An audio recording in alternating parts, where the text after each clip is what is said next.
નમસ્કાર. ફૂલછાપ ડિજિટોરિયલમાં સ્વાગત છે. ફૂલછાપનો audio visual editorial Phulchhab digitorial. Budget budget budget શું હશે, કેવું હશે, કરવેરામાં રાહત મળશે કે નહીં, મેન્યુફેક્ચરિંગ સેક્ટરનું શું થશે, એઆઈનું શું થશે, બધા જ પ્રશ્નોનો જવાબ રવિવારે તારીખ 1 ફેબ્રુઆરીએ મળી ગયો. અને બજેટને અલબત્ત ઘણા લોકોએ વખાણ્યું છે, કેટલાક બહુ જ સચોટ મુદ્દા કયા છે જેની ચર્ચા જગતભરના માધ્યમોમાં, ભારતભરના માધ્યમોમાં થઈ ગઈ છે. ફૂલછાપનું બજેટનું કવરેજ તમે વાંચ્યું હશે, તમે જોયું હશે. અદ્ભુત કવરેજ ફૂલછાપે પણ કર્યું છે. તલસ્પર્શી બધી જ વિગતો વાચકને મળી જાય, વાચકને પોતાની પરિભાષામાં મળી જાય તે રીતે ફૂલછાપે પણ બજેટ કવર કર્યું છે. અને જે 2-3 મુદ્દા એમાંથી નીકળ્યા છે એવા છે કે આ લોંગ ટર્મ બજેટ એટલે કે લાંબા ગાળાની વિકાસ યોજનાઓને ધ્યાને રાખીને 2047 જે આપણે અહીંયા ચર્ચા કરી હતી કે 2047માં વિકસિત ભારત જો આપણે બનાવવું હોય તો એનો ટેક ઓફ પોઈન્ટ આ સમય છે. અને એને ધ્યાને રાખીને વિકાસ યોજનાઓની વાત નાણામંત્રીએ કરી છે. કરવેરામાં કોઈ રાહત નથી આપી, પણ કરવેરાની આખી પ્રક્રિયા સરળ બનાવી છે. આ બધી જ વિગતો આપણે જાણી ગયા છીએ. અને હવે બજેટની ચર્ચા લગભગ પૂર્ણ થશે, બજેટનો અમલ શરૂ થશે. કોઈ મોટો ફાયદો ન દેખાતો હોય તો એવું કોઈ કરદાતાઓને કે ઉદ્યોગ ક્ષેત્રે કે કોઈ મોટું નુકસાન હોય અથવા તો એને કારણે બહુ જ મોટી તકલીફો ઊભી થાય એવું પણ નથી જણાતું. અલબત્ત બજેટ રજૂ થયાની થોડી મિનિટોમાં શેર બજારે બહુ આક્રમક રિએક્શન આપ્યું હતું, આપણે બધાએ જોયું. આજે એમાં પણ સારાવાના થયા છે, પણ હજી સોના ચાંદીના ભાવ અંગે સતત પ્રવાહી પરિસ્થિતિ પ્રવર્તી રહી છે અને આંતરરાષ્ટ્રીય સ્તરે આ મુદ્દો સતત ચર્ચામાં છે. સાવ સામાન્ય માણસ, સામાન્ય પરિવારથી લઈ અને મહાસત્તાઓ સાથે આ સોનું કે સોના સાથે મહાસત્તાઓ અને પરિવારો સંકળાયેલા છે. ગયું અઠવાડિયું એવું હતું કે સોના અને ચાંદીએ ભાવમાં વિક્રમજનક સપાટી વટાવી અને કોઈને કલ્પના નહોતી એટલા ભાવ આંતરરાષ્ટ્રીય સ્તરે સોના અને ચાંદીના ગયા શુક્રવારથી એમાં પરિવર્તન આવ્યું અને ભાવમાં ઘટાડો નોંધાયો. જે લોકો નિષ્ણાત છે આ ક્ષેત્રના, જે લોકો તજજ્ઞો છે, એ લોકો એવું કહે છે કે સોના ચાંદીના ભાવ છે એ એક રાક્ષસી સ્વરૂપ ધારણ કરી ચૂક્યા હતા અને કોઈ એક બ્રહ્માસ્ત્ર છૂટે એવી જ જરૂર હતી. અને એ પ્રક્રિયા ક્યાંક થઈ અને કેટલાક કારણો એવા થયા કે જેને કારણે સોના ચાંદીના ભાવમાં ઘટાડો થયો. આજની વાત કરીએ તો સોનામાં 50,000 રૂપિયા ઘટ્યા છે. 2 દિવસ પહેલા 1 કિલોનો ભાવ 1,93,000 હતો અને આજે 1,53,000 થઈ ગયો છે. ચાંદીમાં પણ ખાસો ઘટાડો નોંધાયો છે. લગભગ 1.5 લાખ રૂપિયાનો ભાવ ફેર એમાં છે. $400 મૂવમેન્ટ આ સોના ચાંદીના ભાવમાં છે. 3 દિવસમાં 1 લાખ રૂપિયાનો ઘટાડો થયો છે. જેમ વધારો અકલ્પનીય હતો એવી જ રીતે સોના ચાંદીના ભાવનો આ ઘટાડો પણ અકલ્પનીય છે. અને એને કારણે થઈને ટ્રેડર્સથી માંડીને જે લોકો સોનું કે ચાંદી વેચવા માંગતા હતા એને નુકસાન થયું છે એની વાત આપણે કરીએ. પણ આવું શા માટે થયું? $400 મૂવમેન્ટ અત્યારે શા માટે બજારમાં છે અને અચાનક ભાવ ઘટવાના કારણ શું? નિષ્ણાતો એવું કહે છે કે એક સમય એવો હતો થોડા અરસા પહેલા કે જ્યારે જેમ આપણે ત્યાં રિઝર્વ બેંક આર્થિક સંસ્થાન છે આખું નિયમન કરતું, એવી રીતે અમેરિકામાં ફેડરલ રિઝર્વના ચેરમેન તરીકે એવા કોઈ વ્યક્તિની નિમણૂક થવાની શક્યતા હતી કે જે એ સંસ્થાનની એટલે કે ફેડરલ રિઝર્વની સ્વાયત્તતા ઉપર અસર પાડે અને કદાચ સ્વાયત્તતા છીનવાઈ જાય અથવા તો સ્વાયત્તતા ઓછી થાય એવી શક્યતા હતી. એને કારણે બજારે એવો પ્રતિભાવ એનો આપ્યો હતો અને એ ડોનાલ્ડ ટ્રમ્પની નજીકના વ્યક્તિ હતા એટલે એ શક્યતા વધારે હતી. પણ એને કારણે થઈને વ્યાજદર તૂટવાની ઘટનાઓ પણ બની. ડોલર છે ડાઉન ગયો. પણ પછી વોશ નામની કોઈ એક વ્યક્તિ છે એ ફેડના ચેરમેન તરીકે બેસશે એવી એક વાત આવી અને એ વ્યક્તિ એવા હતા કે 2008ની જે આર્થિક કટોકટી, જે મંદી હતી, તેમાં પણ તેમણે અમેરિકાને ઘણા બધો એનો બચાવ કર્યો હતો, અમેરિકાની પરિસ્થિતિનો, અને આર્થિક પડકારો છે એને સામનો કરવા માટે થઈને એને લીડ લીધી હતી અને એક આખી પરિસ્થિતિને સંભાળી હતી. અને બીજી એટલે લોકોના મનમાં થોડો એવો વિશ્વાસ બેઠો કે ભાઈ આ જે કંઈ પણ ફેડરલ રિઝર્વ છે એમાં હવે બહુ વાંધો નહીં આવે. અને બીજું એક કારણ એવું કહેવાય છે કે શિકાગો એક્સચેન્જના વાયદામાં માર્જિન વધાર્યું, જેના કારણે વોલેટાઇલિટી એ છે ઘટી અને બહુ જ અતિશય તેજી અને અતિશય મંદી એ બંનેને કંટ્રોલ કરવા માટે થઈને આવું થતું હોય છે.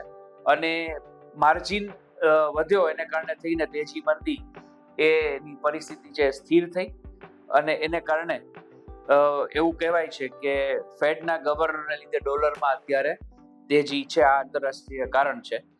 હવે આ જે કંઈ પણ પરિસ્થિતિ થઈ, આજે ભાવ ઘટ્યો, કાલે હજી શું થશે, જે પગલાં લેવાનું નક્કી થયું હતું શુક્રવારે, એનો અમલ મંગળવારથી થવાનો છે.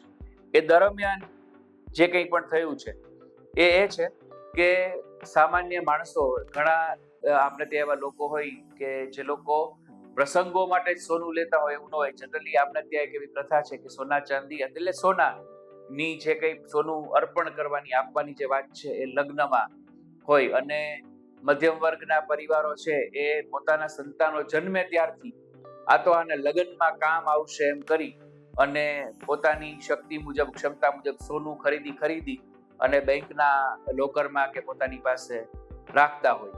અને સંતાન, દીકરો કે દીકરી મોટા થાય ત્યારે એના લગ્નમાં એ સોનાનો ઉપયોગ કરે.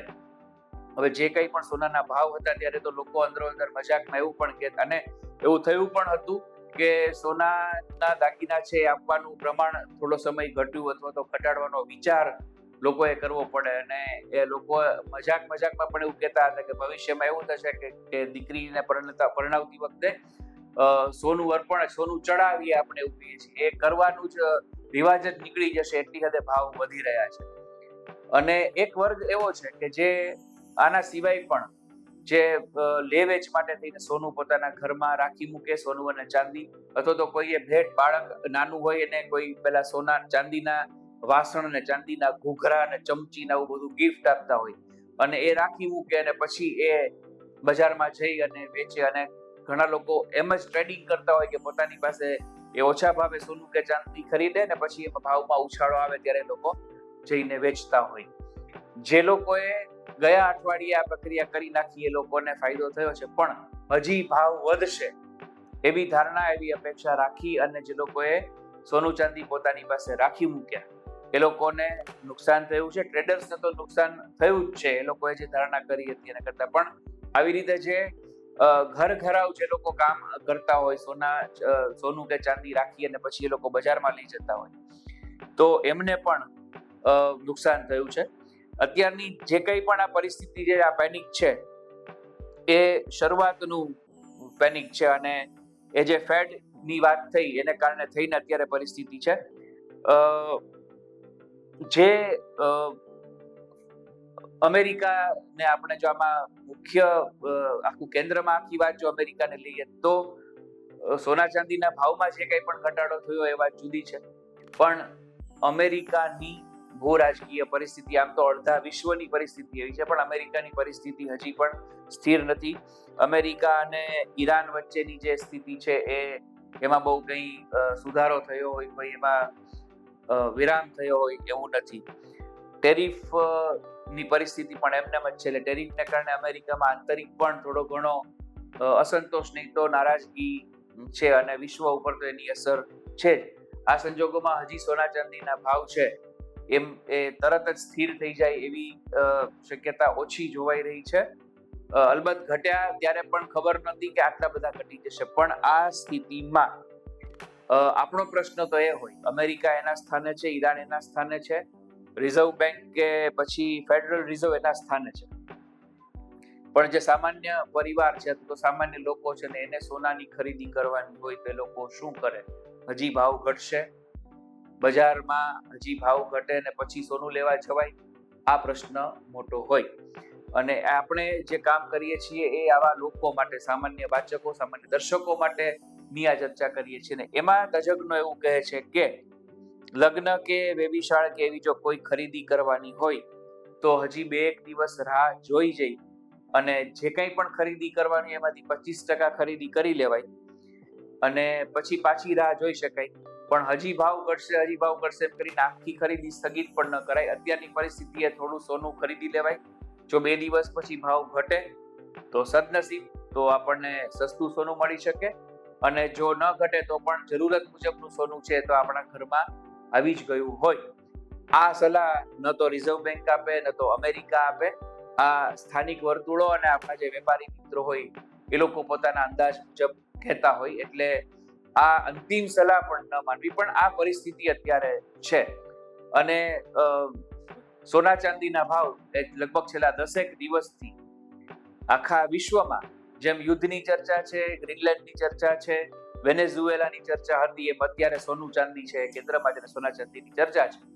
આઈધર એ સોનું ચાંદી હોય ઓર ડોલર હોય, ડોલરની સામે રૂપિયો હોય, કે પછી બીજી કોઈ વાત હોય, સામાન્ય માણસને તો એટલું જોઈએ કે સુખ શાંતિથી એનું જીવન વીતે અને મોંઘવારી છે, ફુગાવો છે એ કંટ્રોલમાં રહે, કાબુમાં રહે, પેટ્રોલ ડીઝલના ભાવ કાબુમાં રહે અને એને કારણે થઈને મોંઘવારી ન વધે ને એને કારણે થઈને જે એનું ખિસ્સું છે એ વધારે હળવું ન થાય, આવું એક નિસ્બત, આવું કન્સર્ન સામાન્ય માણસનું હોય.